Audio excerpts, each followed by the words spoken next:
শুভ শারদিয়া, সকলকে মহাপঞ্চমীর অনেক অনেক শুভেচ্ছা। আজকে যদিও পঞ্চমী বলছি, কিন্তু তিথি অনুসারে তো ষষ্ঠী পড়েই গেছে, তাই বোধন পুজো, মায়ের বোধন আজকে আমাদের মণ্ডপে হয়েছে। তাই আমি সন্ধেবেলায় চলে গেছিলাম আমাদের মণ্ডপে। তখন সবাই সেরকমভাবে উপস্থিত হয়েছিল না, ঢাকিয়ার ঢাক বাজাচ্ছিল। আমি প্রত্যেকবারই ষষ্ঠী থেকে দশমী পর্যন্ত মায়ের পুজো করি। এবছর আমার পুজো শোনা আছে, প্রথমবার আমার পুজো শোনার পুজো। তো আমি জানি না কতটুকু কী পুজো করতে পারবো, আশা রাখি পুজো করতে পারবো। তো বোধনের পুজোর সময় আমি চলে গেছিলাম পুজো মণ্ডপে, গিয়ে কাজ করছিলাম।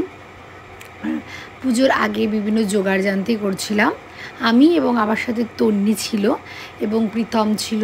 ঠাকুরমশাই আমাদের বলে দিচ্ছিলেন এবং সেই মতোই আমরা কাজ করে যাচ্ছিলাম।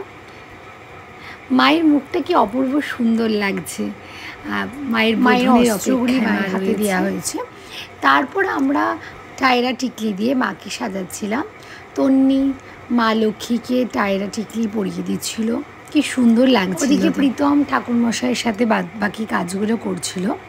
মা লক্ষ্মীকে টায়রা টিকলি পরানোর পর তারপর মা সরস্বতীকে তন্নি টায়রা টিকলি পরিয়ে দিচ্ছিল। তারই সহায়তা করছিল, সুন্দর যে লাগছিল। তারপর তন্নি মা দুর্গাকে টায়রা টিকলি পরিয়ে দিয়েছিল।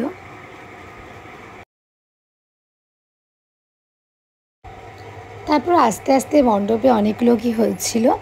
আমরা টায়রা টিকলি পরানোর পর তারপর ফল কেটে নিয়েছিলাম, নৈবেদ্য সাজিয়ে নিয়েছিলাম, পুজো শুরু করার জন্য বাদবাকি জোগাড়যন্ত্রগুলো করে নিয়েছিলাম।